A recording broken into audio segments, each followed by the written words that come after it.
lecture will be transfusion reactions.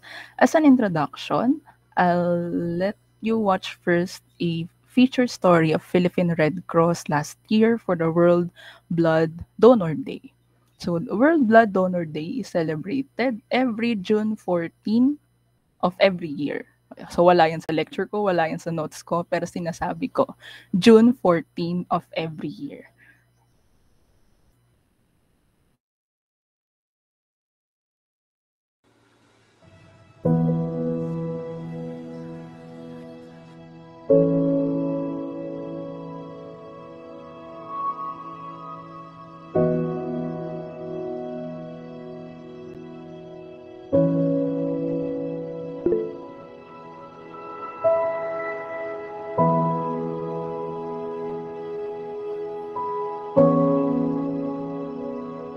Malakas siyang bata, mataba, magana kumain.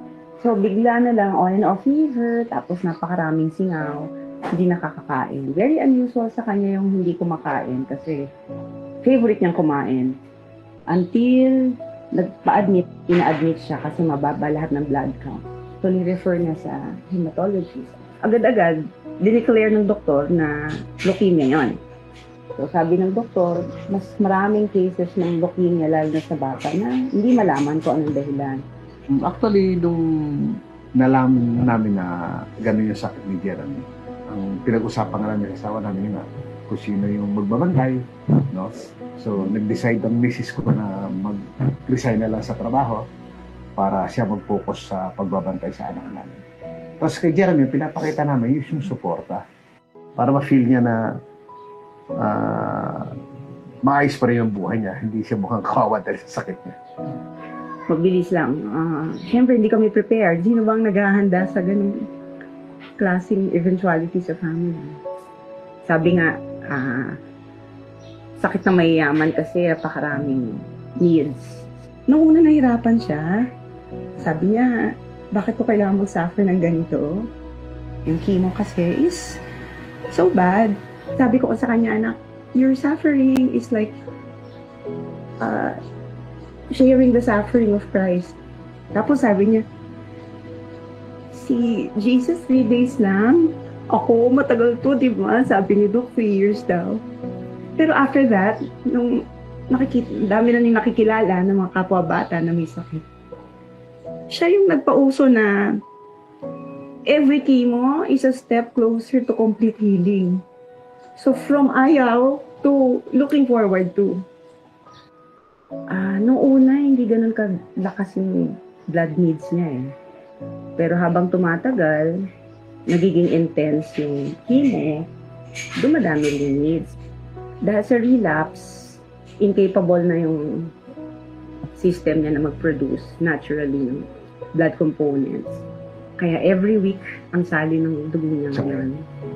Paano kung walang Red Cross? O kaya sa Red Cross, kailangan may dugo at makakagalitan talaga ang blood center or blood bank na walang dugo. Meron pa tayong Blood Samaritan. Kung ikaw mahirap, hindi ka makabayad. So yung mga kaibigan na Dick Gordon, kaibigan ng Red Cross, pwede kayo mag-donate doon para kung may nangangailangan ng dugo na talagang hirap na hirap, hindi makabayad, ay mabibigyan natin ng dugo. Pero hindi tayo naubusan ng dugo sa Red Cross kahit na kailan. Nagpapasalamat na ako sa Red Cross kasi mostly weekly kumukuha talaga ako ng apheresis. Pag nag-request ako ng need ng dugo, mabilis nagkakaroon ako. Kaya po sana mag-donate po kayo ng dugo para po sa ibang mga tao na nangangailangan. It's difficult to give a part of yourself, lalo na sa hindi mo kakilala. Believe ako dun sa mga nagdo-donate na dahil ang lifestyle nila na mag-donate ng dugo. Sana po sa lahat ng malalakas na katawan, please continue to give a part of your life to those in need, kagaya ng anak ko. Nadudugtungan po ang buhay ng mga pasyente, kagaya ni Jeremy, dahil sa tulong ninyo. Sana po patuloy kayo mag-donate, lalo na sa Red Cross. Maraming salamat po sa mga nagdodonate ng dugo sa akin sa Red Cross. Malaking tulong po sa akin. At sana Lord, ipagpatuloy niyo po yung pagdodonate ng dugo sa Red Cross. Salamat po. Ang pangarap ko po ay maging pare para paglaki ko po, makikwento ko po sa mga lahat na pinagdaanan ko nung bata pa ako.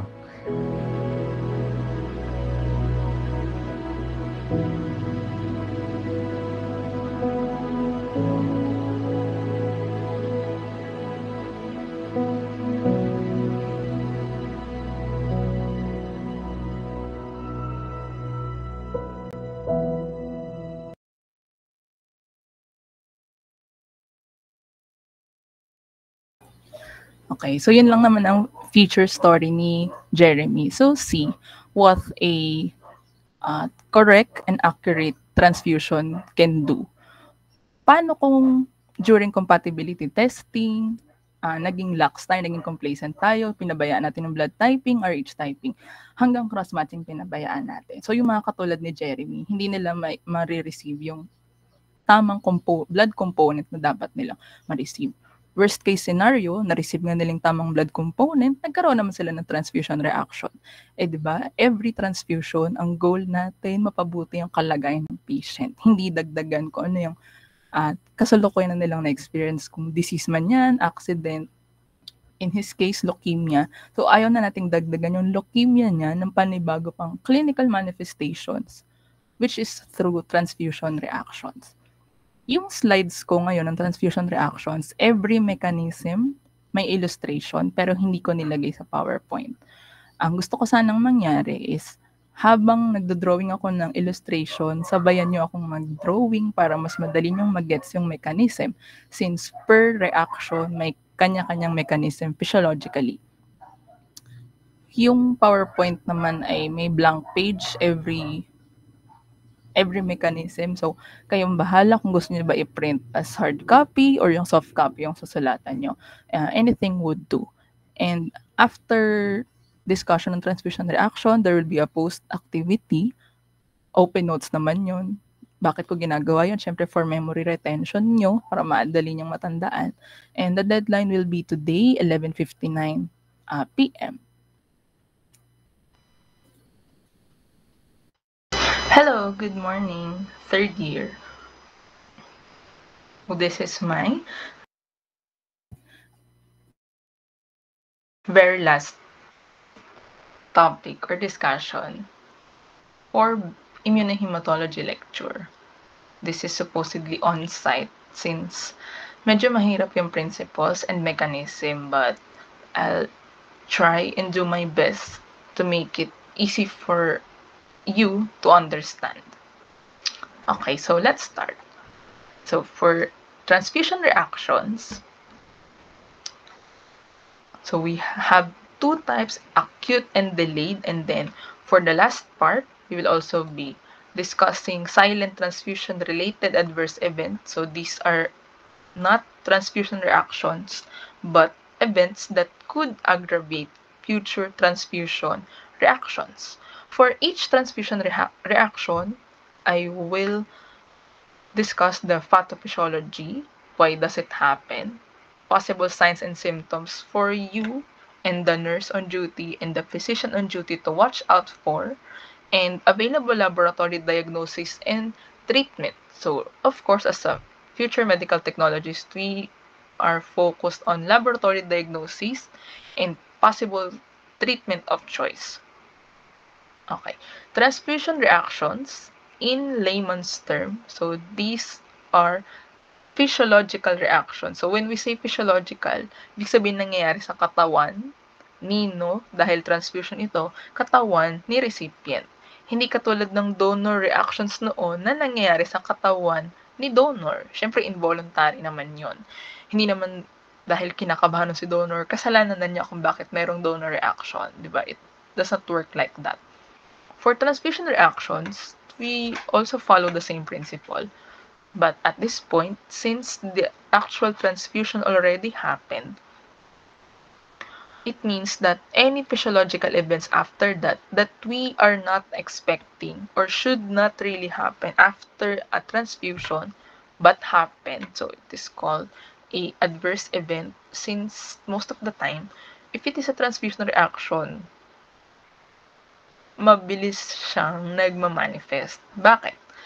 nag-transfuse ka ng blood, kahit anong blood product yan, is it packed red blood cell, is it thawed plasma, platelet concentrate, or cryoprecipitate, kahit ano pa yan, since yan ay nakakonect sa IV, di ba nga, kapag ang gamot hindi gumagana sa oral medication, dinadaan agad sa swero, kasi nga mas mabilis tumalab. So, same principle goes with transfusion. Since ang transfusion ay pinapadaan sa IV, so anything na problematic sa transfused component, mabilis din nararamdaman ng katawan ng patient. Mabilis din nagre-respond, lalo na kung immunologic sequence yan, mabilis nagre-respond yung katawan ni patient. As a review, blood products, yung mga nagawa nating products ng component preparation, so they are called blood products in general, and all of them are considered as drugs.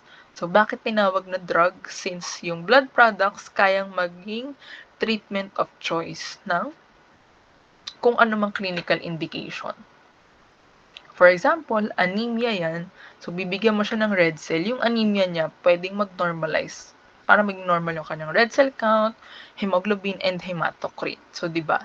Part siya ng treatment of choice. Kaya siya pwedeng tawagin na drugs. Another thing, kapag blood products, pwedeng magkaroon ng overdose. Ibig sabihin, sobra yung blood component na na-receive. Kung ang dapat lang na ma-receive na blood component ay 1, pero ang natanggap niya ay 2 bags, so that is already considered an overdose. Also, pwede ding magkaroon ng underdose naman. So, parang actual na drug. If you are scheduled to receive 5 bags of PRBC to normalize your red blood cell count and you only receive 3 or 2 or 1, baka wala na yung blood type, ubos na. So, you only receive 1 PRBC. So, the treatment of choice was given but underdose since hindi mo naman napunan yung kulang niya na red cell. And so, the actual act of blood transfusion is considered a transplantation. When we say transplantation, merong nangyaring transfer between a donor to a recipient. Ano lang ang pinagkaiba ng blood transplant? We are just transferring cells. We are not transferring actual organs. When we are about to transfer actual organs or transplanting, mas mataas yung chances ng organ rejection, lalo na kung hindi match. Kaya nga tedious ang testing pagdating sa matching kapag organ transplant, since mas mataas yung risk kapag hindi match. Sa blood transfusion naman, kapag ang blood type ang hindi match, ganun din. Magkakaroon din ng rejection. Since it is a type of transplantation, hindi natin pwedeng i-exclude yung possibility na paano kung ma-reject ng alin. Pwedeng ma-reject ng katawan ng recipient or ng patient yung blood product na transfuse sa kanya from a certain donor. And when that rejection happens, transfusion reaction happens. Kumbaga, yung transfusion reaction, yun yung nangyayari during or after the actual transfusion na hindi dapat nangyari because you are trying to help or treat the patient. Pero nangyari. So, yun yung surprise na part ng blood transfusion. So, minsan kasi akala mo after cross-match, okay na, save mo na yung patient. Pero minsan, after transfusion, dun mo pala makikita ang katotohanan na, okay, maling blood component pala yung naibigay ko. Hindi pala dapat yun. Mga ganong cases. Transfusion reactions are very broad, but they can be classified. First, according to time, according to cause, anong mechanism or reason kung ba't siya nangyari, and then reaction. According to time, if it immediately happens, then it is acute. But if it happened after 24 hours, then it is considered delayed. For the cause, if there is an involved infectious organism, is it a bacteria, virus, parasite, that was transmitted through transfusion, then the transfusion reaction is of infectious origin. And if the transfusion reaction happened and no infectious microorganisms are involved, then you can call it as non-infectious. It means that the cause of the transfusion reaction is not because of infectious microorganism. The third classification will be due to reaction. Did the transfusion reaction happen because of antibody antigen reaction? If merong antigen antibody reaction, then it is in immune mechanism. But if no antigen antibody reaction was present, then the origin or of mechanism is non-immune. So yun lang classification niya. But for the sake of lecture, we will be dividing the actual transfusion reactions according to time.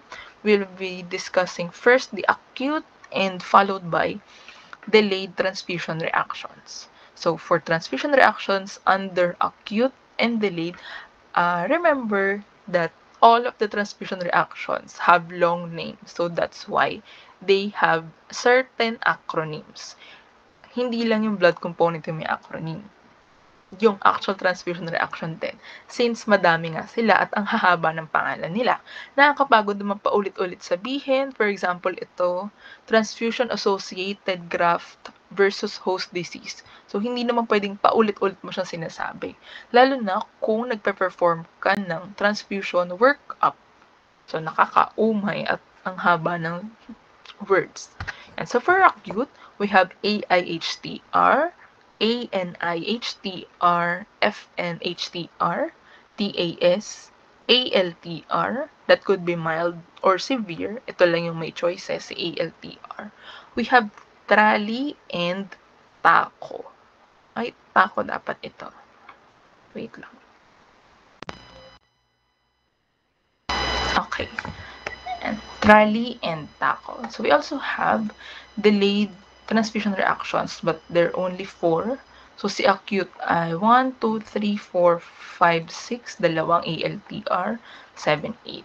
So, si acute ay 8, 1, 2, 3, 4, 5, 6, 7, 8. And then, si delayed ay 4 lang. For delayed, we have DSHTR, TAGVHD, PTP, and iron overload. So, si iron overload, wala nang acronym na present. Okay.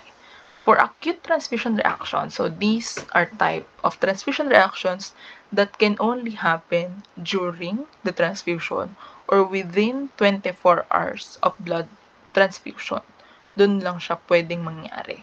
If the signs and symptoms were presented after 24 hours, then it is already considered a delayed transfusion reaction. So for acute transfusion reaction, it's just within the scope of transfusion, which is during, habang nakalagay yung infusion line, or after the transfusion, but within the 24-hour range. And they are classified into 3. The febrile, when we say febrile, ibig sabihin, during the transfusion reaction sequence, the patient could experience fever. There's also allergic transfusion reactions that could be mild or severe, and then pulmonary acute transfusion reactions because the lungs are involved and part of laboratory diagnosis. Kaya tinawag na pulmonary. Then, itong 4 na to, so once na magkaroon ng lagnat yung patient during transfusion, meron ka lang 4 na pagpipilian. Is it AIHTR, ANIHTR, FNHTR, or TAS? Okay, let's start with AIHTR. AIHTR by acronym is acute. Basta yung may A, acute na nga yun. Immune hemolytic transfusion reaction. Again, AIHTR is acute immune hemolytic transfusion reaction. From the name itself, the name suggests that during a transfusion reaction, hemolysis happens and the cause of hemolysis is of immune origin. Since it is acute, it happened within 24 hours.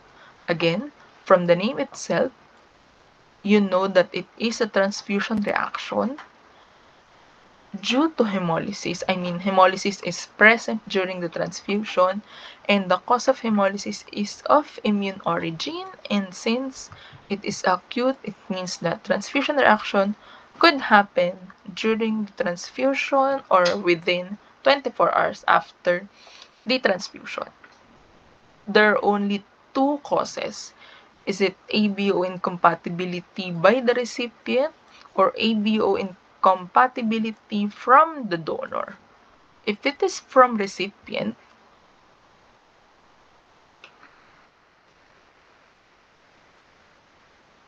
and so if it is from recipient, this only happens if the transfused products are packed red blood cell, most especially packed red blood cell. While this one, it only happens if the transfused products are plasma products like fresh frozen plasma, PF24, and cryo-reduced plasma. Since the antibodies are from donor, di ba? Kapag si donor nag-donate ng plasma, ang laman nun puro antibodies. So, kung doon may incompatibility sa antibodies na galing kay donor, and then ang matatarget niya, yung recipient red cell. Signs and symptoms. So, there are pain from multiple sites across the body. It could be pain of the stomach, pwedeng masakit yung dibdib, likod, or the actual infusion site. So, kung ang infusion site is sa kamay, edi masakit yung kamay.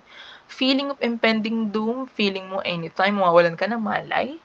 DIC, disseminated intravascular coagulation, it means that the coagulation cascade is fully activated all throughout the body.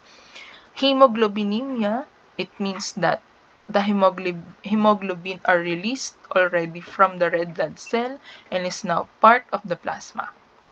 5. Hemoglobinuria, the hemoglobin is already present in urine. Hypotension, decrease of low blood pressure, pwedeng magkaroon ng renal failure, mahirapan ng pasyente or recipient na umihi, and then shock. In medical terms, when we say shock, hindi to yung nagulat tayo na, okay, may transfusion reaction. Kapag shock, bumabagsak lahat, bumabagsak yung blood pressure, pwedeng mag-stop yung heart, yun yung sinasabing shock. Merong hypotensive shock, may mga ganong term. Meron ding cardiogenic shock, so pwedeng yung heart yung nag-stop.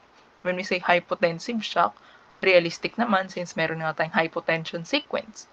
So, kung hypotension shock yun, yung BP niya bumaba hanggang sa naging pinakamababa.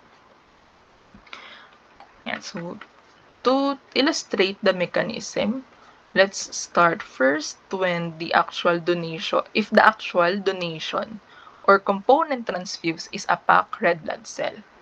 So, from donor, kung yan ay packed red blood cell, ito yung red cell ni donor na merong A antigen. Si recipient mo ay B positive. So, it means that in his or her serum, meron siyang anti-A. Sa serum to ha, serum or plasma ni recipient.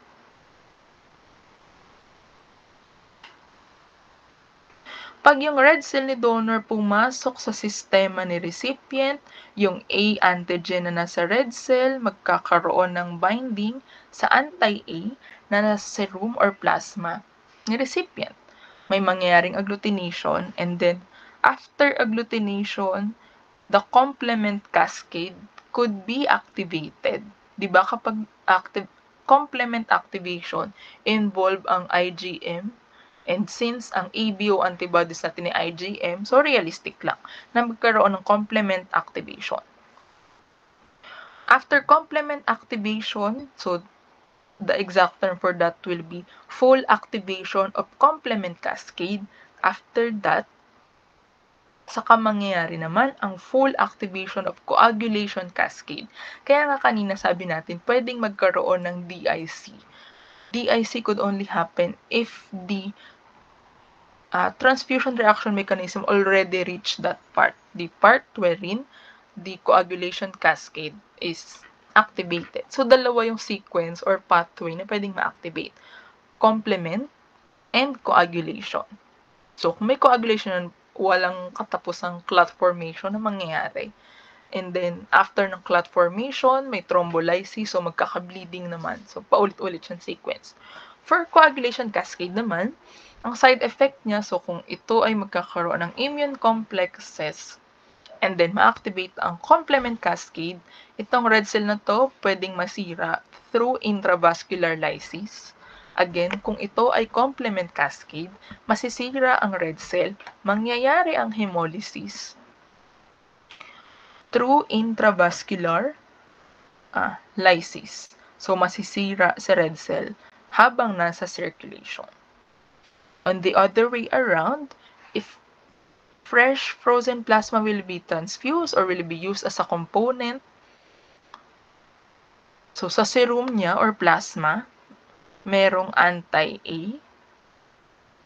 For example, siya ay B positive na donor. And then, sa recipient naman, kung meron tayong A positive na recipient,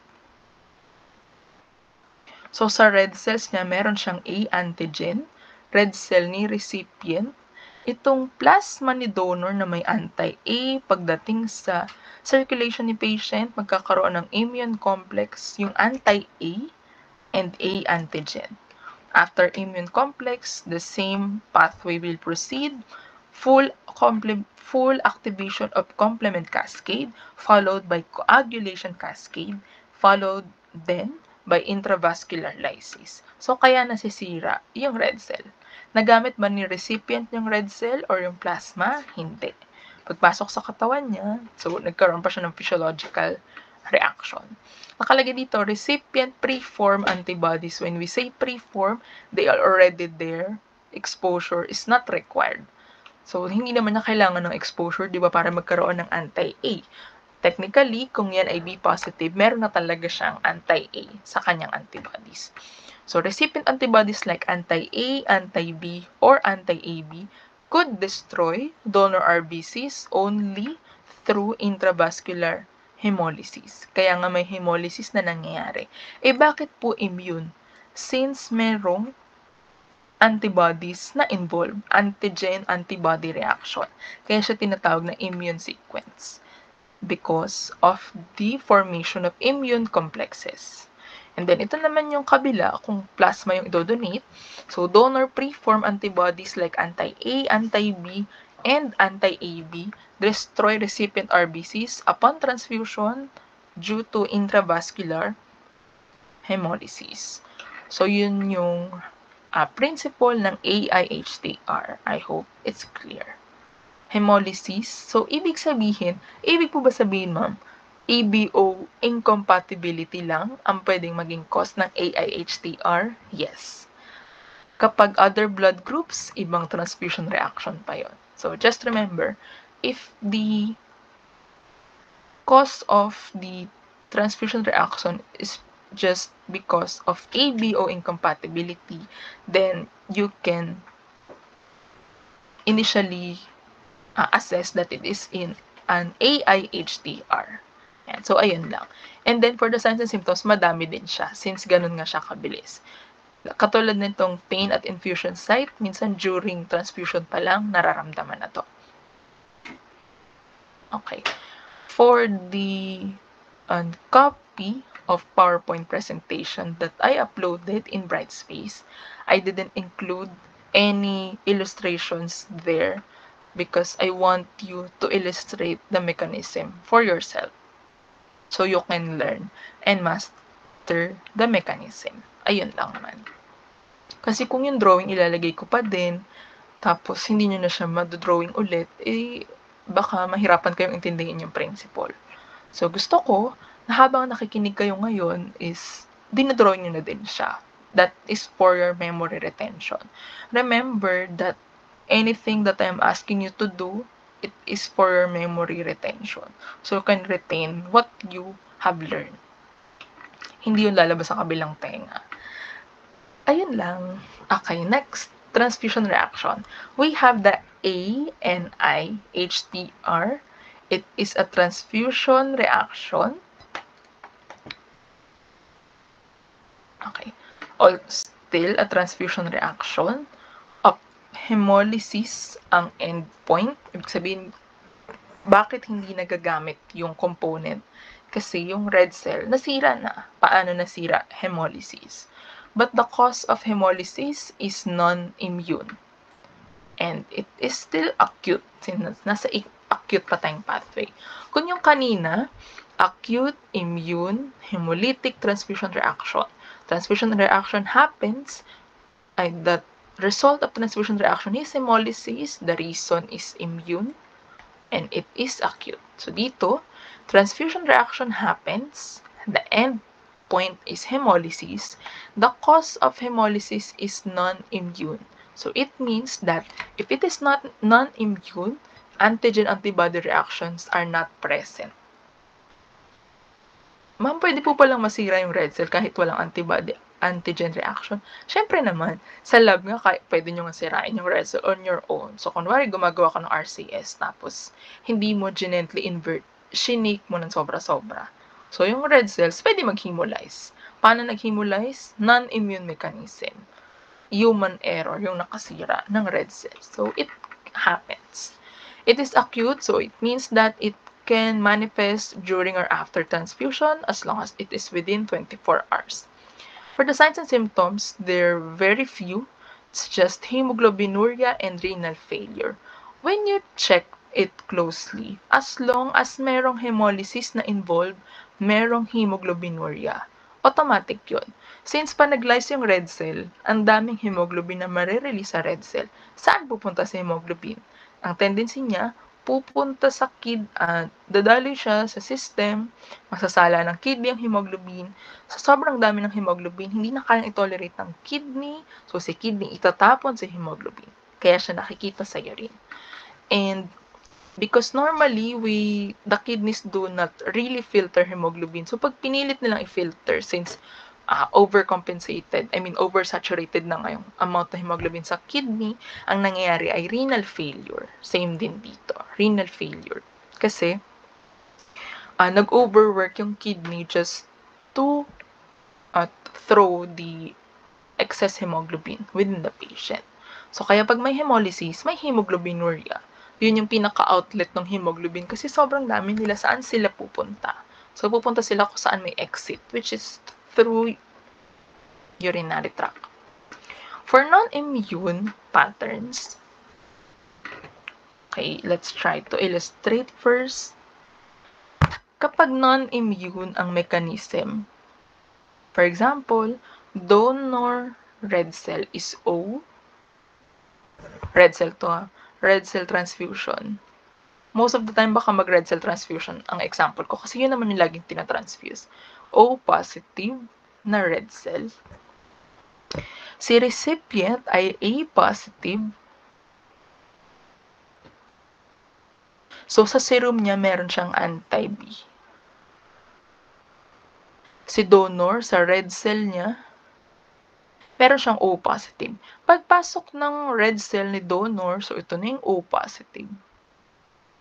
Yung anti-B, walang magiging reaction sa O, since si O wala nga siyang kahit anong antigen. But that does not mean that hemolysis will not happen. So, minsan, nandiyan na yung red cell ni donor, saka lang siya mag-hemolyze pagpasok sa katawan ni recipient. May antigen-antibody reaction ba na involved? Wala. May immune complexes po ba na na-form? Wala din. Kaya nga siya tinatawag na transfusion reaction which could lead to hemolysis. The cause is non-immune. So, ma'am, pagdating ng red cell, bakit po siya nasisira? So, there are a lot of factors. So, what are those factors? First, we have chemical damage. Before actual transfusion, hindi pala okay ang deglycerolization. So, sa sobrang lamig ng deglycerolization, it is very important for the medtechs performing the deglycerolization to be very skillful when it comes to glycerol. Ang hirap kasi ng glycerol gamitin sa lab. Ito, actual experience ko to. Pag nagpapatubo kami ng rabies viruses sa cells, ang ginagawa namin dun sa cells na may rabies virus na nga, na na-multiply namin is, hindi namin siya pwedeng hayaan sa ref or sa freezer na -30 kasi pwede siyang disintegrate or pwedeng maano yung virus kasi nga wala nga nangyayaring cell replication kasi nga nasa freezer sila. So, ang ginagawa namin, fini-freeze din namin yung cells namin, BHK cells or Vero cells or fibroblasts. Cells na may rabies, so para may stock kami, pwede naman siya stock sa freezer. Pag fini-freeze namin siya, nilalagyan namin ng freezing agent, glycerol din yung ginagamit namin. Majority, most of the time naka-DMSO kami, but lately, hanggang bago ako umalis, is glycerol ang ginamit namin. Sinubukan namin kung okay yung glycerol. After using glycerol, so for example, frozen RBCs, meron siyang shelf life na 10 years. And then after 5 years, gusto mo nang gamitin yung red blood cell na yun. So, si frozen red blood cell, hindi mo siya pwede ibigay diretso sa patient. Hindi, aanhin ng patient yun, yung frozen red blood cell. So, bago ibigay yung red cell, kailangan mo na siyang i-thaw. After thawing, hindi mo pa din siya pwede ibigay sa patient dahil sa glycerol. Toxic yun sa patient. Hindi, normally walang glycerol sa katawan natin. So, hindi yun dapat pumapasok sa atin. So, the process of removing the glycerol in frozen RBCs is called deglycerolization. You really need to make sure that all, if not all, majority of the glycerol is removed from the red cells. Kasi pag yung glycerol na yun pumasok sa katawan ng patient, itong red cells na to, kahit maganda siya, pagpasok sa ugat ng patient, pwedeng mag-hemolyze. Yun yung first example ng chemical damage. Next example of chemical damage, last week I remember that I mentioned that for blood administration, right after blood administration, you need to flush out the infusion set attached to the blood bag, diba? Kung ito yung blood bag, ito yung infusion set. And then tapos na yung transfusion, kailangan magpadaan ng NSS just to make sure that all of the cells will be really transfused to the patient. Kung hindi NSS ang gagamitin mo, kayang-kaya kasing i-tolerate ng red cells yung NSS since yun yung ginagamit natin kapag washing, diba? But if you will try to use a different fluid, katulad dito, infusion of an approved fluid, so hindi ka gumamit ng NSS, gumamit ka ng tubig or di kaya gumamit ka ng alcohol just to wash out the remaining red cells in the tube. So, yun din ang mangyayari. Pagpasok sa katawan ng patient ng red cells, sila ay hemolyzed din. So, nagamit ba ng pasyente? Hindi. Next mechanism or pathophysiology, it could be also due to mechanical damage if the blood component is stored in wrong storage temperature. You use narrow infusion needle, so kung dapat mataba yung needle, ang ginamit mo ito lang, yung red cell ganito kalaki. So, pagdating dito yung red cell, masisira na agad. Pagdaan niya dito, hemolyze yan lahat. Since masikip yung needle. Rapid pressure or infusion, ibig sabihin, when we say rapid pressure, kung meron ditong control knob ng blood bag, binilisan or tinaasan yung speed. Sabi natin, di ba, sa blood administration, if it is just the first 10 to 15 minutes, you need to make the pressure or infusion slow. But if it is already after 4 hours, within 4 hours, you need to make the infusion quick. But not quick to the point that the red cells can be hemolyzed. So, yung tamang bilis lang. Since sayang yung component. And then, bacterial contamination. What are the instances or possible instances that a blood component can be contaminated by blood even though it is prepared in sterile conditions? Kung maalala nyo sa component preparation, bago ibigay yung blood component sa recipient or sa patient, meron siyang, anong tawag dito? Meron siyang area for our temperature settings before releasing. Kasi kailangan natin i-thaw yung blood component bago natin i-release. So, during the actual thawing, kung yan ay water bath, okay lang naman.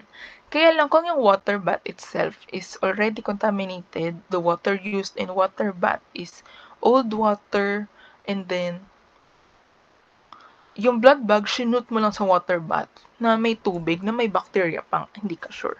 And napunit yung blood bag mo. Nabutas yung blood bag mo. So, contamination of bacteria is possible.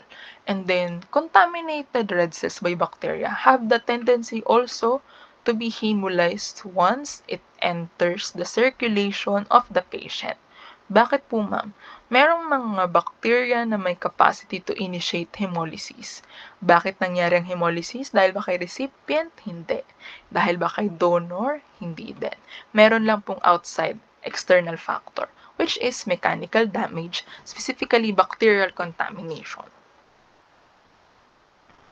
Okay. Third transfusion reaction, we have the FNHTR. So this is a transfusion reaction in which the endpoint is non-hemolytic. It means that the red cells transfused are not hemolyzed. Kung hindi mahihemolize yung red cell, ibig sabihin walang free hemoglobin sa serum.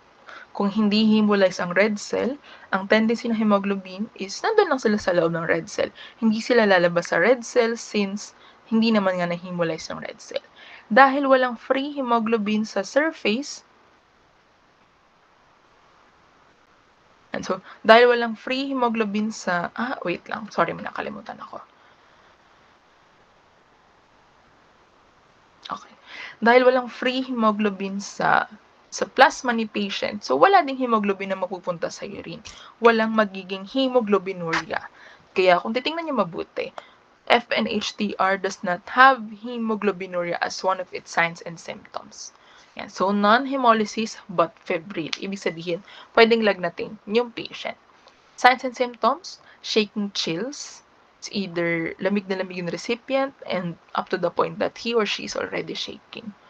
How to differentiate if it is really FNHTR? So there's a 1 degree increase in body temperature for 30 minutes after transfusion. So if during transfusion, ikaw ay 37.5, kaya nga you really need to be mindful of monitoring vital signs during transfusion. So ang gumagawa naman talaga nun most of the time ay nurses. Kaya kasi minsan nandun din tayo sa process. So dapat alam natin. If the temperature of the patient during transfusion is 37.5 and then after 30 minutes it becomes 39.0, then it can be already considered as FNHTR. So additional testing must be performed. Other signs and symptoms that will allow you to initiate to identify FNHTR is there's a tachycardia, nausea and vomiting can also be present, hypertension and tachypnea. So when we say tachycardia, it's faster heartbeats, hypertension, high blood pressure, and then tachypnea. Wait, search ko muna. Baka ako ay magkamali. Pero dahil tachy yung term, ibig sabihin na yung mabilis. Ang gusto ko lang malaman is ano yung mabilis. Tachypnea. Rapid breathing.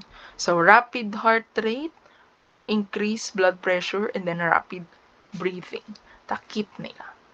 So, for the pathophysiology, there are two causes. It could be due to pyrogens or cytokines. So, first, let's illustrate if it is due to pathogens.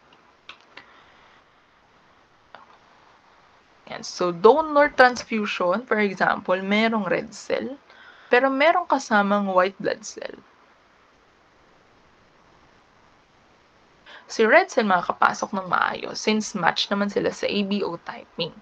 Si donor, yung red cell niya may kasamang white blood cell. And sa ibabaw ng white blood cell na yun, merong certain antibodies. Ito hindi specific, hindi constant na may kung anong klaseng antibodies. Basta meron. So, merong antibodies sa surface ng white blood cell. At si recipient naman, sa hindi sinasadyang pagkakataon, isa serum niya, meron din pala siyang antibodies against WBC antigens. So, anti-WBC antigens. Kung ano yung antibody na nasa recipient serum, ang target lang niya, WBC antigens. Lalo na kung match naman sila with the red cell. So, yun na yung next na tinitingnan.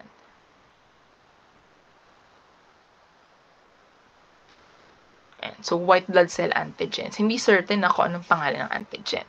So, merong certain white blood cell antigen, merong certain antibody against white blood cell antigen. So, yung white blood cell na to, once na pumasok sa circulation ni recipient, magre-release siya ng pyrogens. Doon niya nire-release yung pyrogens sa mismong recipient na merong activity. Okay.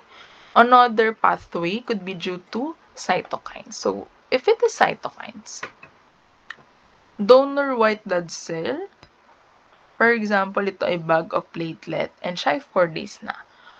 White blood cell, upon transfusion kay recipient, yung white blood cell nag-release ng cytokines. Saan niya nire-release yung cytokines? Kapag nakapasok na siya kay recipient. Kaya nga si recipient ang may nararamdaman. Since cytokines, that's the first topic of finals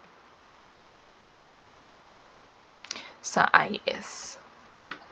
So, donor white blood cells within the blood components release active cytokines during storage. So, when these cytokines are released, the patient can experience fever but no hemolysis of red cells are involved.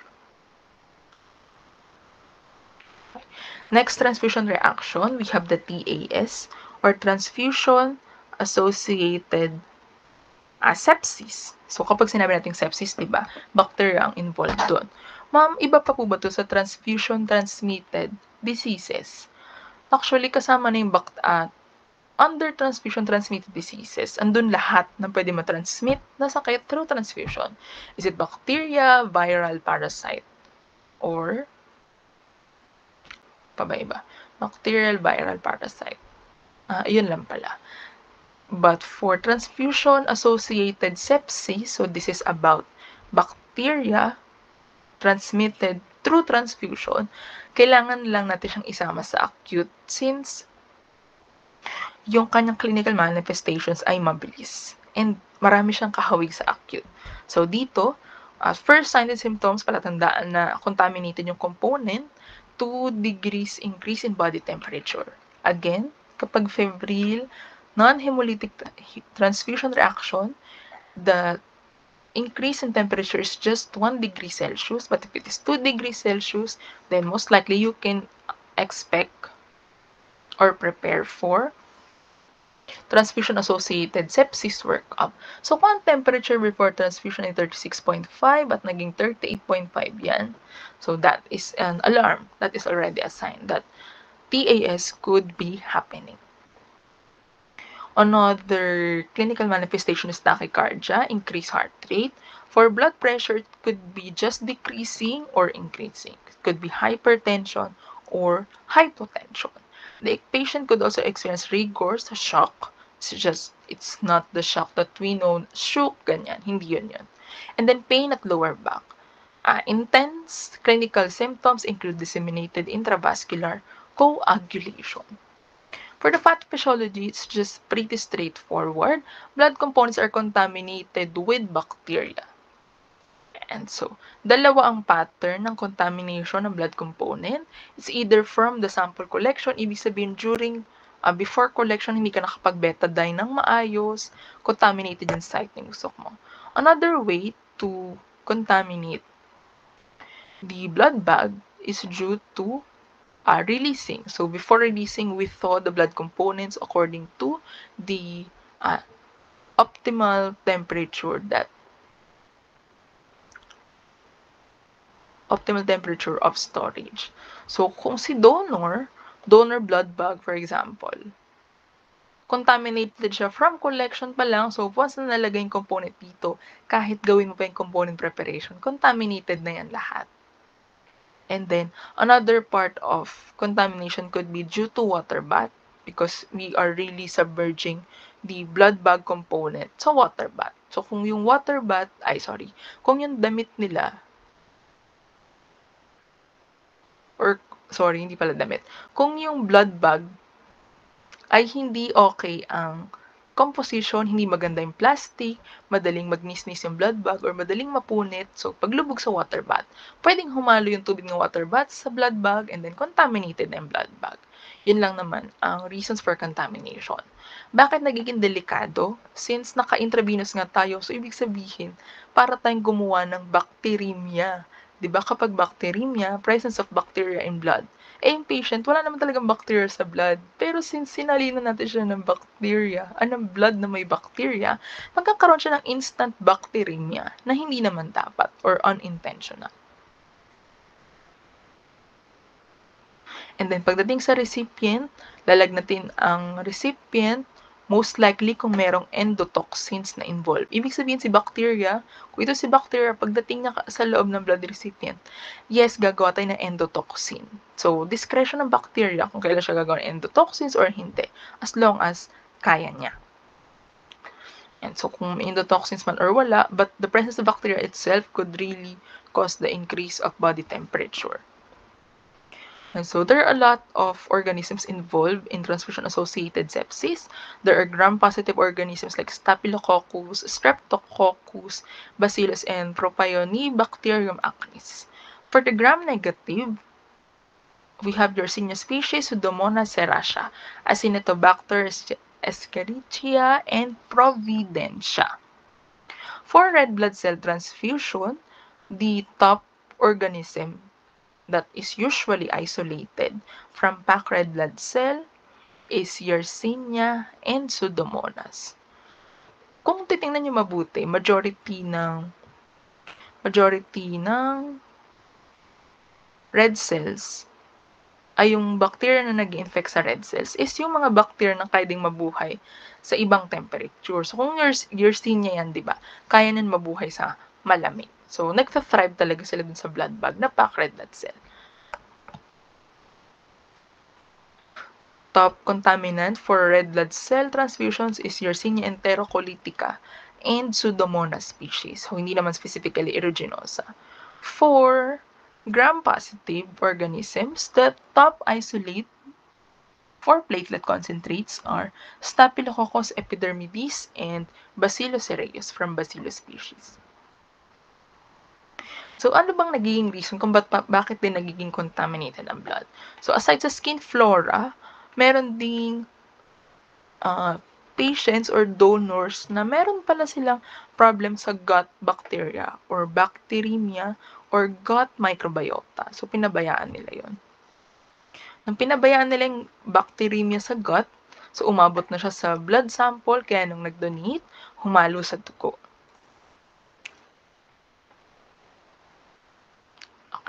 Next, allergic transfusion reaction. For allergic transfusion reaction, they are separated if it is mild or severe. Kasi doon din nagbe-base yung treatment of choice. Kung mild ba yan or severe. So, kailangan magaling mag-cite kung mild or severe. So, based on its name, it is a transfusion reaction that is due to allergy but mild. Again, mild ALTR, mild allergic transfusion reaction, signs and symptoms. For mild ALTR, you can only expect 4 signs and symptoms. It could be wheals, hives, erythema, or pruritus. Ano bang itsura ng wheals or hives? Ito. So, magpapantalan sobra yung buong katawan. Kasi allergy talaga siya.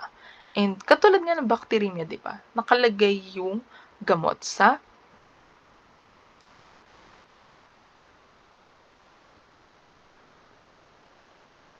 and katulad ng bacteremia, nakalagay yung blood component sa infusion line. So, dahil nga yung bacteria nasa blood, na-circulate mo na through infusion line. So, mas mabilis yung reaction ng katawan, physiological response. Same goes with allergic patients. Allergic patients sa certain blood component. Dinaan mo yung blood component sa IV, so ganun din yung magiging reaction ng katawan. Buong katawan nagkakaroon ng allergy. The main principle for mild allergic transfusion reaction is just mast cell activation. So, ibig sabihin, upon transfusion, so ito si donor, ito yung kanyang allergens, and then ito si recipient, ang kanyang mast cell, merong IgE na nakakabit. Si donor, pagpasok ng component niya sa recipient, merong kasamang allergens yung dugo. Hindi ko maalala kung anong time sinabi yun, pero ang naalala ko, estudyante pa ako nun, na yung peanuts, kung ang tao may allergy sa peanuts, it can be transfused. It should not be transfused to a patient with a certain allergy on that peanuts. So, ibig sabihin yung transfusion na merong background. So, ano na siya ngayon? Marami nang gumagawa. Yan. So, allergen pagpasok sa katawan ni recipient, ang IgE ni recipient, hindi makikilala yung allergen. Ang gagawin niya, lalapitan niya. The IgE will bind with the agglutinogen. After that,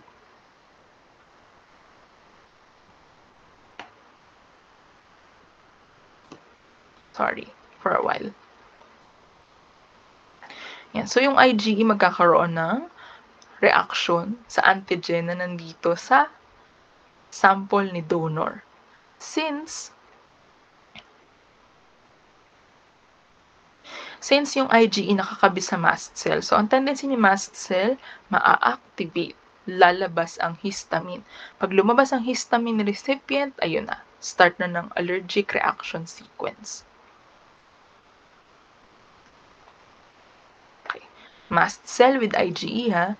IgE only reacts with donor allergen if and only if it is attached to a mast cell. And then, after attachment, okay na yung IgE, na-activate na yung mast cell, marirelease ang histamine. After histamine release, ito yung possible clinical manifestations that you are expecting to see.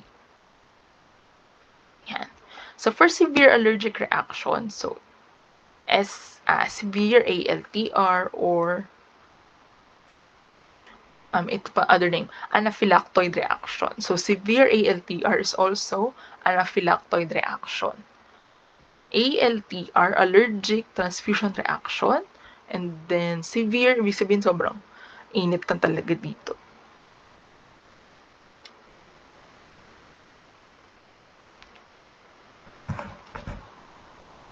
Kapag sinabi nating severe, so syempre self-explanatory na yun. Sobrang init na talaga dito. Pero ang init talaga, kaya hindi ako nag-open ng camera kasi ang hulas-hulas ko na, super init. Ayun lang.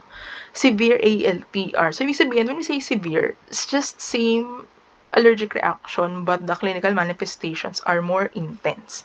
Yan lang naman yung rationale kung ba't siya tinawag na severe. So, you can see hypotension, angioedema. When we say angioedema, so ito siya. Merong swelling and then yung swelling may kasamang redness. So, kaya nga tinawag na edema kasi merong watery na part. Ano yung part na may watery? Yung vein. And dahil may watery part na dun sa vein, so namamaga siya. So, ano ba yung mga pwedeng mamaga? Yan. So, lips, kung super intense ng allergy, I think sa inyo merong mga students na may allergy. So, alam niyo yung feeling kapag ganyan naka-intense yung allergy. Saan siya na allergy? Sa blood component. Not really the blood component itself, but the allergens inside the blood component. So, ibig sabihin, realistically speaking, kung anong allergies ni donor, na kuha mo. Ganyan. So, ano pa yung mga pwedeng mag-swell? Lips and eyes. So, pwede ding magkaroon ng diarrhea, ganun siya ka-intense. Bronchoconstriction or wheezes, nahihirapang huminga kasi nagkakaroon ng constriction or closing ng bronchioles. Cardiarrhythmia can be seen. Pwede mawala ng malay, pwede mag-stop ang heart, cardiac arrest, or shock. So, two yung possible mechanisms ng severe allergic reaction. So, it could be due to IgA deficiency or haptoglobin deficiency. Yan. So, paano siya nangyayari? Start tayo sa IgA. Sa recipient, normally, yan. So, normally, mayroong IgA ang tao, di ba? Tama. Yun yung mga nasa secretions natin. IgA yun. But if the patient is experiencing a different disease, so, pwedeng meron siyang IgA deficiency. When we say IgA deficiency, the serum IgA of recipient is below normal. It's not totally zero, ha? It's just below normal. Kasi hindi naman pwedeng zero yung serum IgA. Paano yung mga secretor, di ba? Meron ba silang IgA sa serum? Yan. So, serum IgA should be below normal. Merong reference range. Nakalimutan ko na sabi ni Stevens, parang 90 to 130 na normal value. Or hindi, 75 to 300. Basta nasa ganun yung normal value ng serum IgA. Since the recipient has low or zero serum IgA, ang tendency ng body ni recipient is, before, kung naka-encounter na siya ng IgA, ang tendency ng katawan niya ay gumawa ng anti-IgA. Bakit siya gumagawa ng anti-IgA? Since hindi nga siya normally may IgA, katulad nito. Hindi siya normally may IgA. So, nung na-expose siya sa meron talagang actual IgA, nakagawa agad siya ng antibody. Hello, ayan. Sorry, naputol yung recording. Nag-memory full daw ako. Okay, anti-IgA. So, nagkakaroon lang si recipient ng anti-IgA as long as yung serum IgA niya is bumaba nga. So, kasi ibig sabihin, nagkaroon siya ng exposure. Di ba ganun naman? As long as nagkaroon tayo ng exposure sa isang element na wala normally sa atin, ang tendency ng immune response is gagawa ng antibodies against that. And for this case, it's anti-IgA. Si donor, so dadating ang component from donor. For example, this is hindi pala. For example, the component is plasma. So, kunwari, FFP ito. Sinalinan ng FFP from donor to recipient. Yung FFP ni donor, merong IgA, since lahat nga ng antibodies na sa plasma. Yung FFP ni donor na binigay is merong IgA. Merong IgA dito, may anti-IgA dito. Ang tendency, magkakaroon ng immune complex. Plasma reacts with donor IgA. Ma'am, hindi po ba yan hemolysis? Hindi, kasi wala namang destruction na nangyayari. Wala namang nasisirang red cell. So, hindi siya pwedeng tawagin hemolysis. Pero may reaction. IgA deficient recipient plasma na merong anti-IgA reacts with donor IgA. And the next mechanism is for haptoglobin deficiency. Normally daw sa mga Japanese. So, kung si donor, sa kanyang FFP, meron siyang haptoglobin. And then yung tao na decrease ang haptoglobin count, decrease or none, ang tendency niyan, pag na-expose sa haptoglobin, gagawa siya ng sarili ng antibodies against that. Anti-haptoglobin.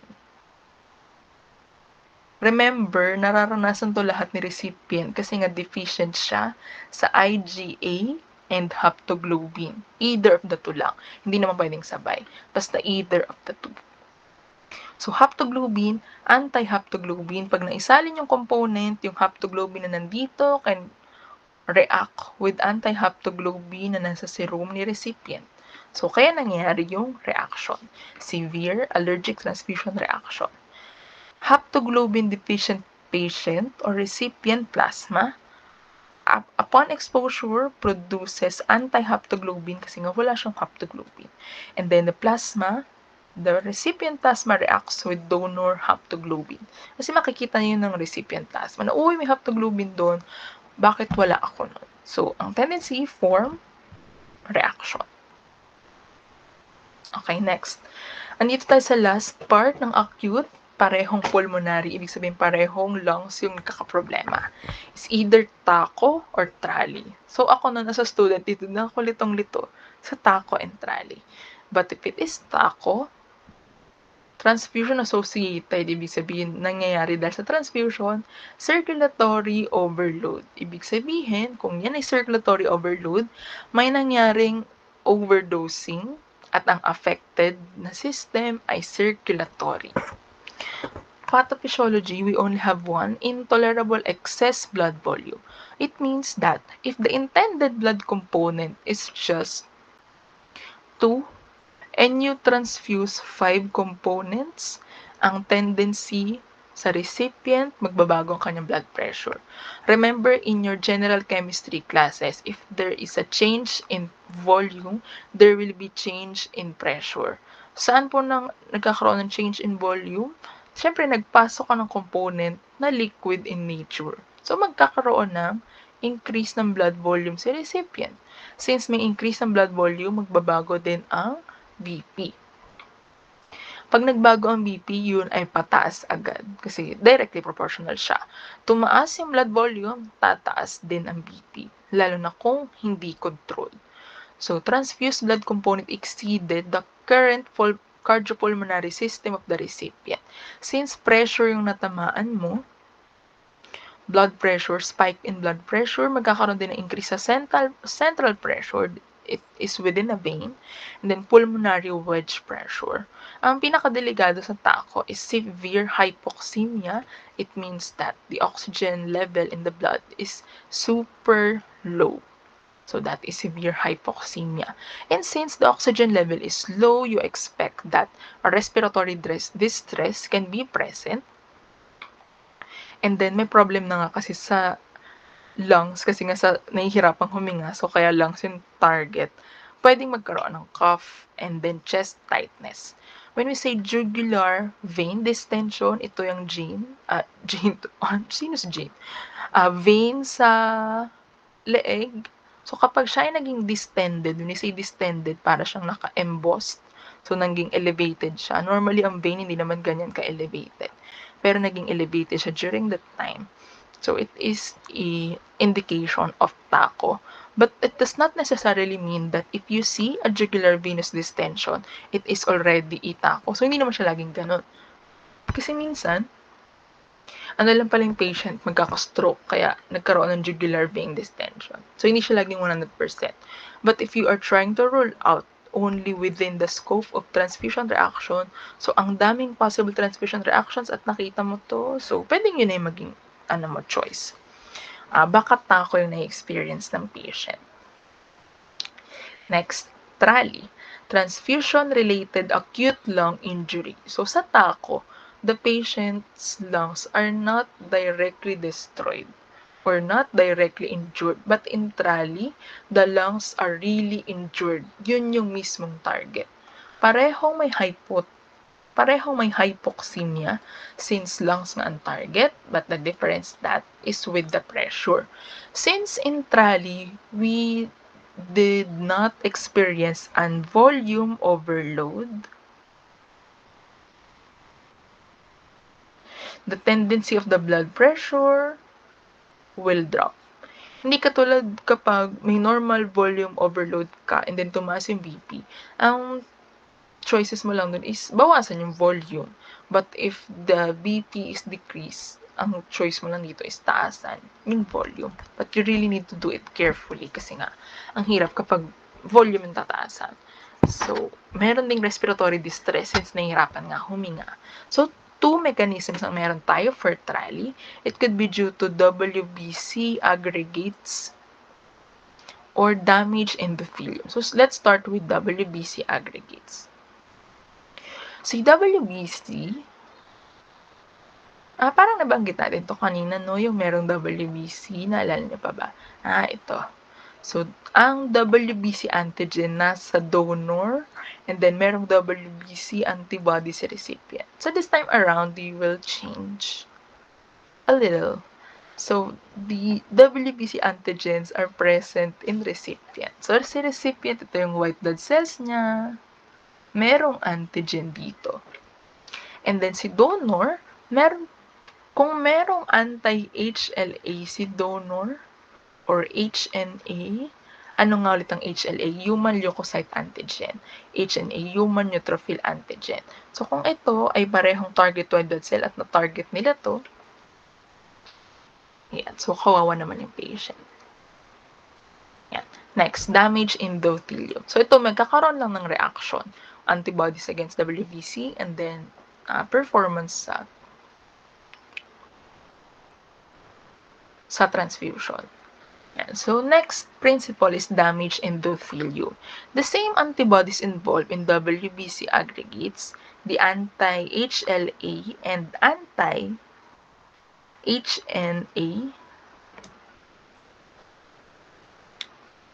So, instead of reacting with circulating white blood cells, so when we say circulating, sabihin paikot-ikot sila sa circulation, pwedeng i-target yun ng HLA or HNA, yung white blood cells na pakalat-kalat. But if the white blood cells are stuck on the lungs, they cannot move. The anti-HLA and HNA will directly target the red cells on lung endothelium. At the end, lung endothelium will be damaged. May actual injury ba sa lungs? Yes. Saan nangyari ang actual injury? Dito, sa damaged endothelium. Kaya nga siya tinatawag na transfusion-related acute lung injury. Okay. For the differential diagnosis, so ito lang siya. Again, nagpa-positive lang ang DAT, di ba? Kung merong indication ng antibody attachment in vivo. So, naka-attach yung antibody sa red cell in vivo.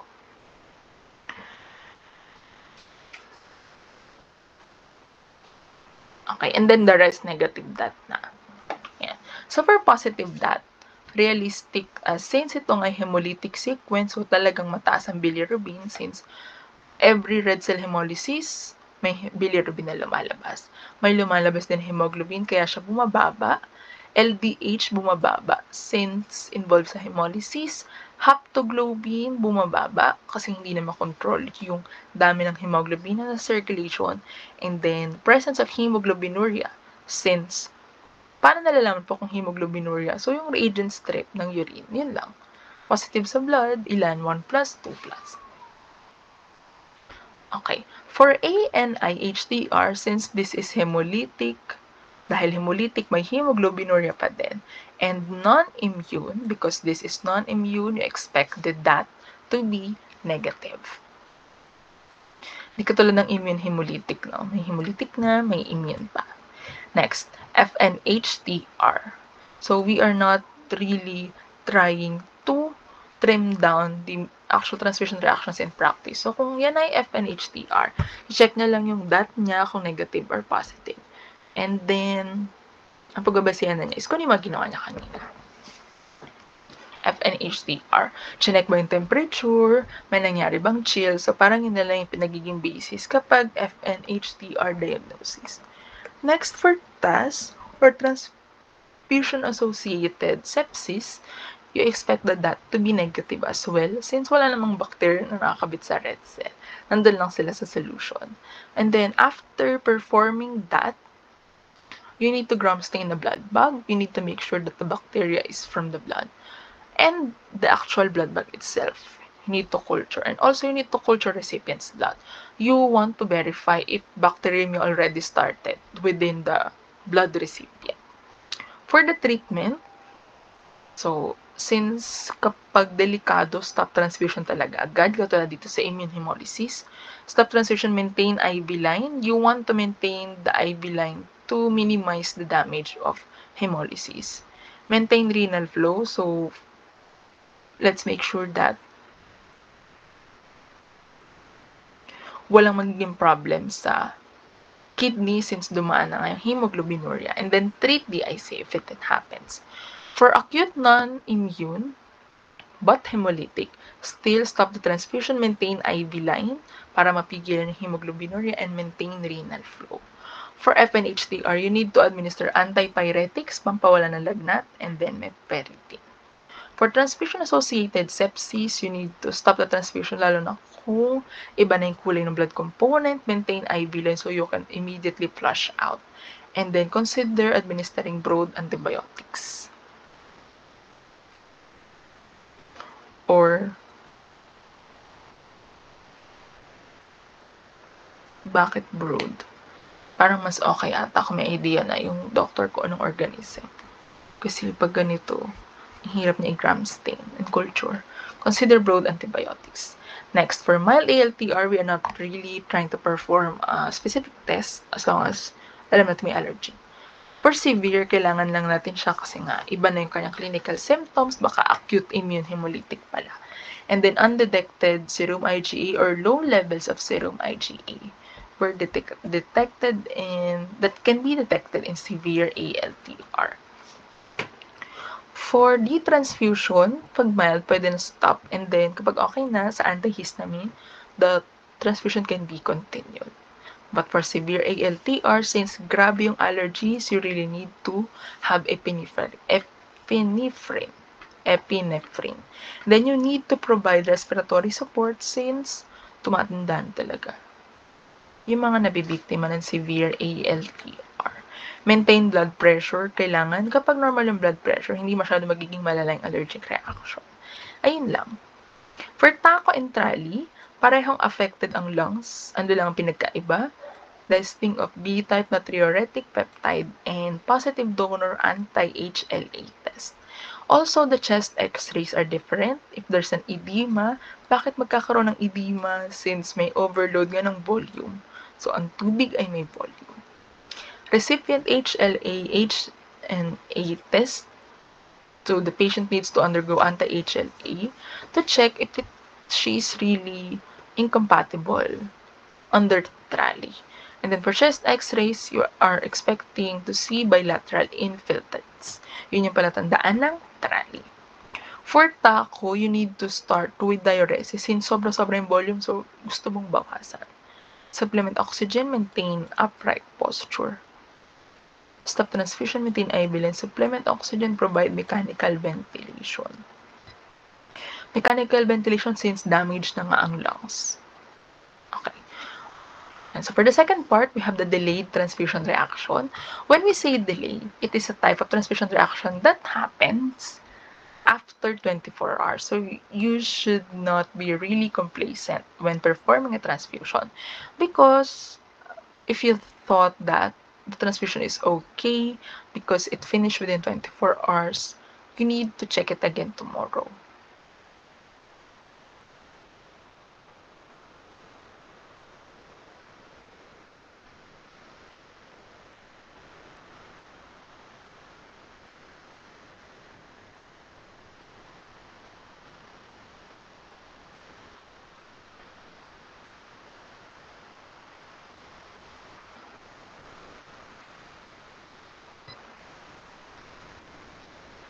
Okay, sorry about that. So reaction happens after 24 hours of blood transfusion. So hindi lang to after 24 hours. Minsan may mga delayed transfusion reactions na lumalabas after a week, after 2 weeks, ganyan. As long as it is after 24 hours. So for the delayed, we only have 4 mechanisms. DSHTR. So from the acronym itself, it is a transfusion reaction with hemolysis as the end product, and the cause of hemolysis is serologic. And because it happens after 24 hours, it is delayed. DSHTR. The cause of DSHTR is non-ABO incompatibility. So kanina, nung nag-drawing tayo, ABO yung drawing natin ngayon, we can try for KEL. So for example, si donor may K antigen sa red cell, si recipient pala ay anti-K. Pagpasok ng red cell na yan dito, may reaction immune complex form. So, mahihimolize na yung red cell since sisirain na siya ng anti-K. And then, same sequence pa din, siya ay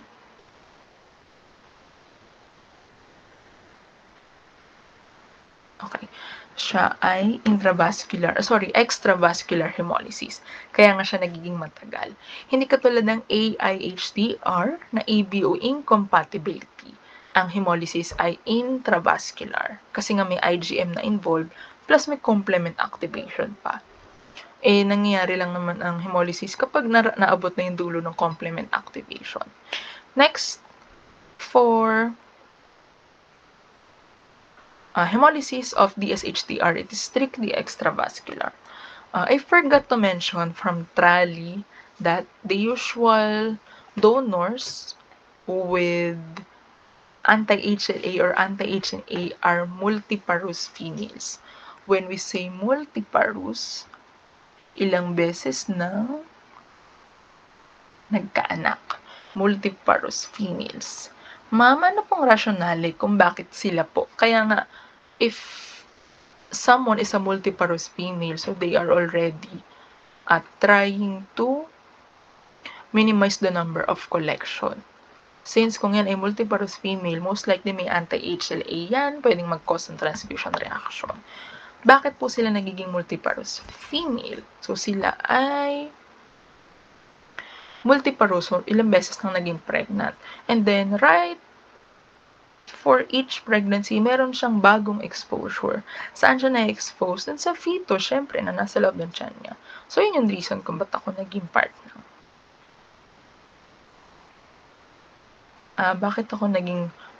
bakit sila naging part ng multiparous females? Yun lang. So, balik tayo sa DSHTR. Yan. So, same principle. Flu-like symptoms, kaya medyo nakakalito. Jaundice can be present, pwedeng wala. If the patient has a transfusion reaction and then on top of that, meron din siyang sickle cell disease, the term will be DHTR. Tinanggal ng serologic since wala namang destroy na mangyayari. Kasi siya lang. Delayed hemolytic transfusion reaction. Next, TAGVHD. Ito yung pinag-iingatan talaga. Transfusion-associated graft versus host disease. The only reason for TAGVHD is HLA mismatch. That is the only reason. Magkaiba lang ng mechanism. If it is a immunocompetent person or an immunosuppressed person. But what makes TAGVHD critical is that across all populations of TBGHD victims, 80% died. So, these are the signs and symptoms. 1 to 3 weeks after symptoms, the patient could die. The patient with TAGVHD. Body temperature is the clinical indication. Maculopapular rash. Ibig sabihin, the rash descriptions or the rash progressions will only be limited between macules and papules. Watery stools can be present, there's an abdominal pain, and then pancytopenia 3 to 30 days after transfusion. So, sobrang manghihina yung patient. How does the principle go? Yan. So, first we have a immunocompetent recipient. So, if the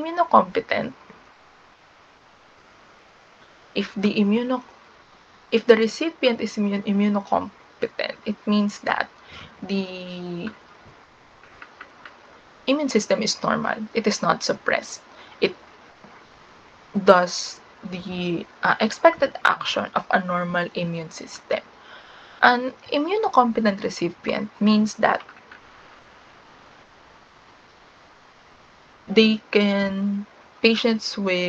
recipients with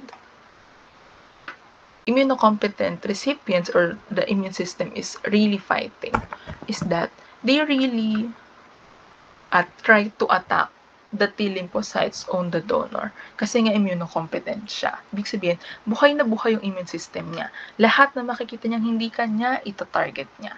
Anong example na tina-target? T lymphocyte. Pagka-target sa T lymphocyte, magkakaroon na ng GVHD si recipient. On the other way around, if the recipient is immunosuppressed,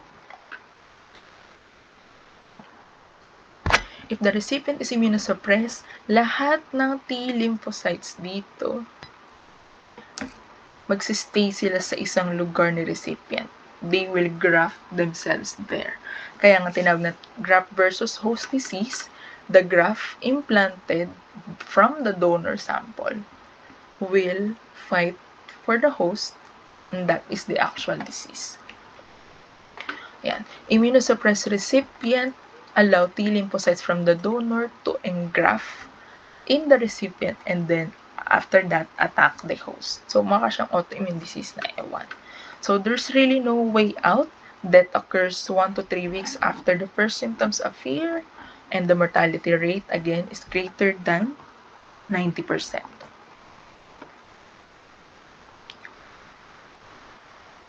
Sakit na agad ng lalamunan ko. Sorry. Kaya nga ako nag-record na kasi pakiramdam ko, mapapaos ako ngayong week.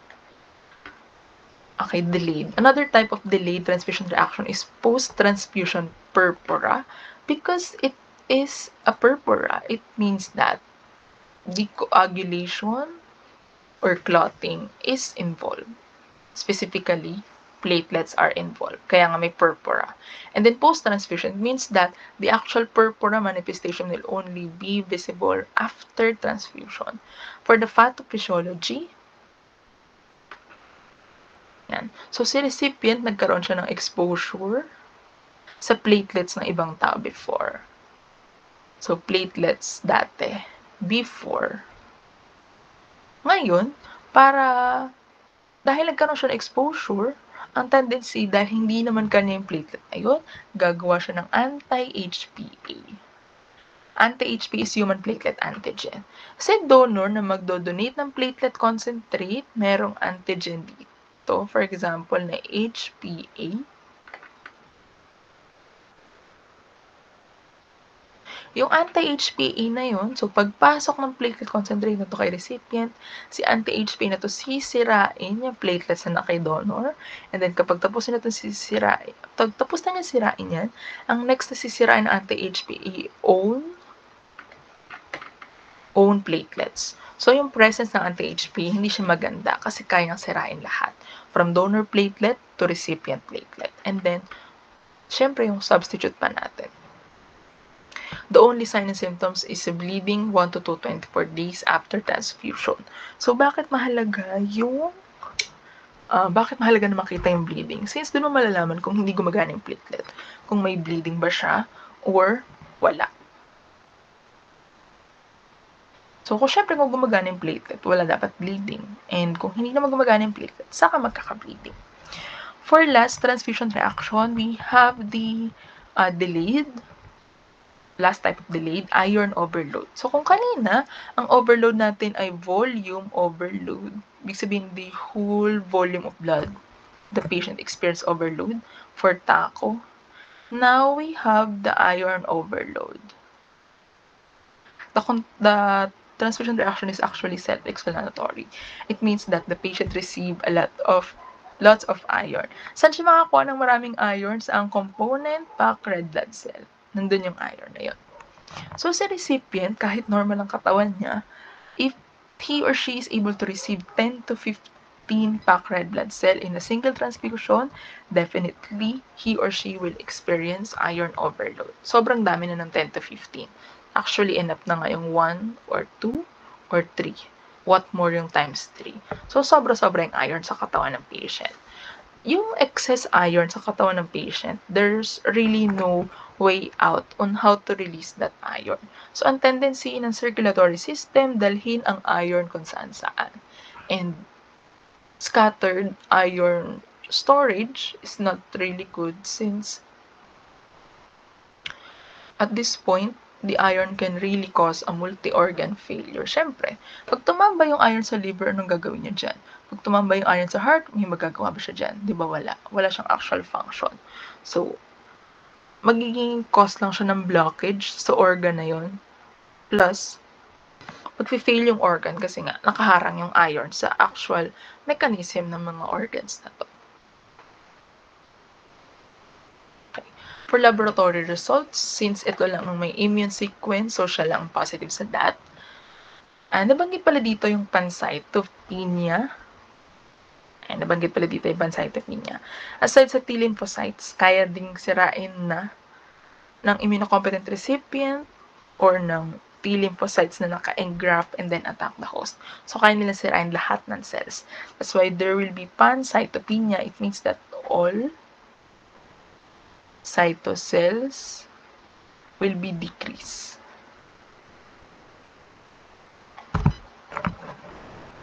Kaya yung laboratory result din ng TAGVHD, ganun din. Decrease platelet count, decrease RBC count, decrease WBC count. And then, for liver panel, since pwedeng may jaundice, pwedeng wala. When we say liver panel, it means that we could test for ALT, AST, basta yung buong liver profile. ALT, AST, protein profile, and then mga hematoschiza. So, ito ay blood sa stool. Aside sa watery stool, may blood pa sa stool. Decrease of hemoglobin since may hemolysis na nangyayari, and increase of bilirubin since may hemolysis na nangyayari. For PTP, post-transfusion purpura, only decrease in platelet count since may platelet destruction na nangyayari. And then the donor should be recipient positive as a recipient of anti-HPA test.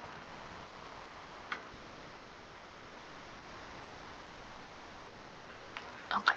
For treatment, kailangan lang umulit ng cross-match and then transfuse antigen negative units. So, kung KEL, si recipient ay may anti-KEL, dapat yung tatanggapin yung blood component, walang KEL antigen. Yun lang naman yung ibig sabihin ng antigen negative. For post-transfusion purpura, we just need to administer IV immunoglobulin to block the action of anti-HPA. Transfuse antigen negative, HG cross-match compatible blood products. For iron overload, we just need to check for serum ferritin. Dapat yan ay increase. Bakit nagiging-increase ang ferritin? To accommodate all of the excess irons. And then also, because there's an excess of iron, iron chelating agents are nice.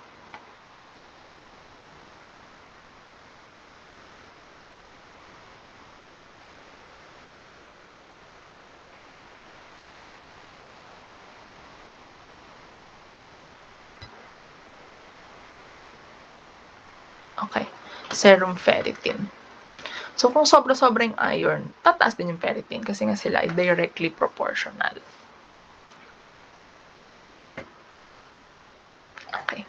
Last part of transfusion reactions for today, silent transfusion adverse events. So, they are not actual transfusion reactions because they do not present any symptoms, but they are just plain events or little error in the laboratory that could lead to actual transfusion reaction. So each error, so yun yung sa first column, and then sa second column, nandun naman yung error na, ano nga bang specific error?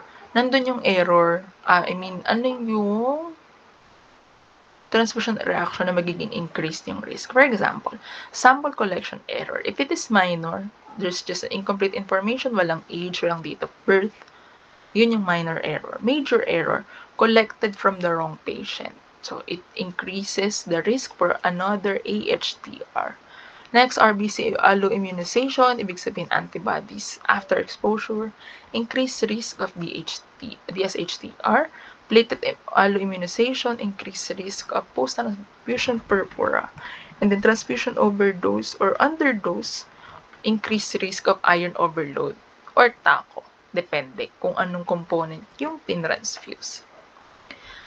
Again, sa review,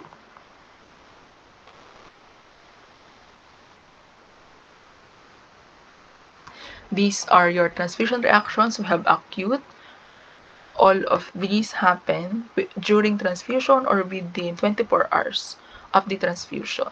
This is acute immune hemolytic. It means that the pathophysiologist's ABO incompatibility could be from the donor or recipient side. Acute non-immune hemolytic transfusion reaction, the cause of hemolysis is not immune origin, no antibodies involved. The red cells were just destroyed once it entered in vivo. Why they are destroyed? Because they were mixed with wrong chemicals, or they are mixed with wrong chemicals, or they are just damaged upon storage or mechanical damage. We also have the febrile non-hemolytic transfusion reaction that happens due to pyrogens and cytokines. They are non-hemolytic, and they are febrile, so they cause fever. We have the transfusion-associated sepsis, ALTR, that could be mild or severe, and then the difference between TRALI and TACO. For the delayed, we have the DSHTR. It's also about incompatibility, but this time,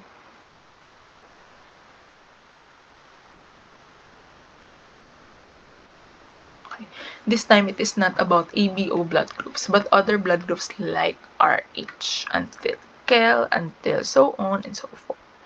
For the delayed, we also have DAGVHD, which is the most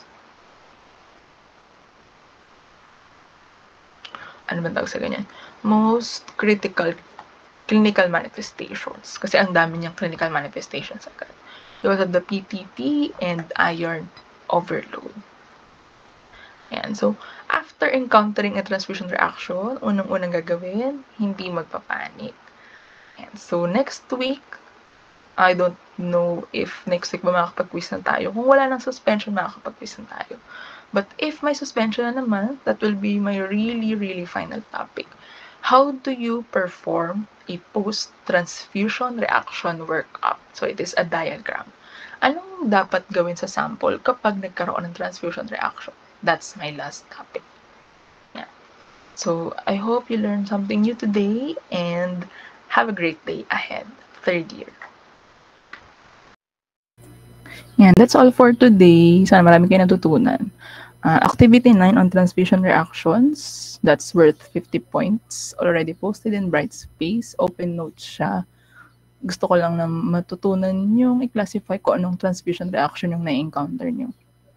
2 attempts yun. So, kung di kayo masaya sa score nyo, pwede nyong ulitin. Basta 2 attempts. So, deadline today until 11:59 p.m.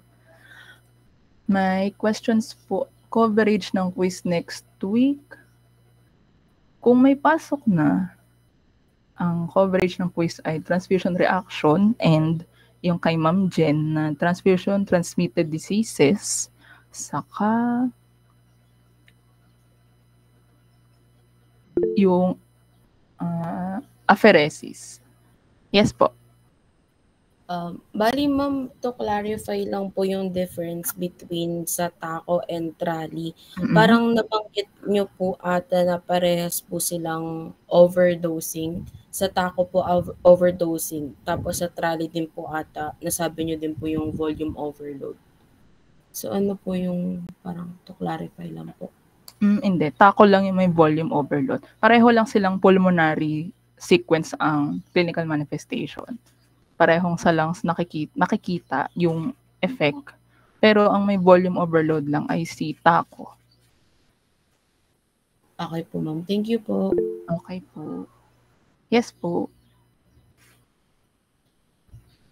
Ano po ang question?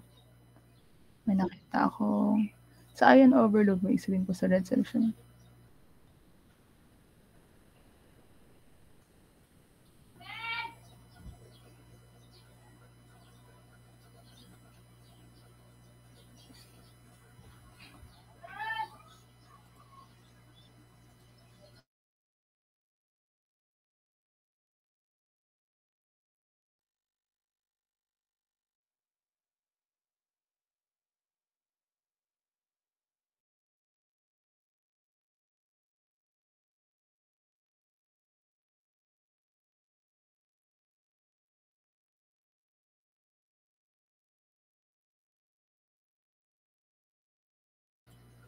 Hindi na po niya pwedeng store yung excess red cell na transfusions nasa patient na yung red cell. So, babawasan lang yung red cell. Kaya siya mag-red cell exchange.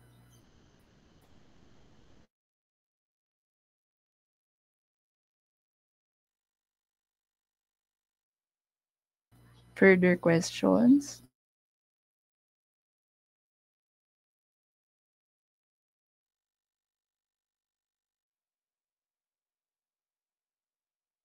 Okay, kung wala na pong further questions, I'll dismiss you for today. And have a great day ahead. Mag-iingat kayo. Thank you po. Thank you po. Thank you po, ma'am.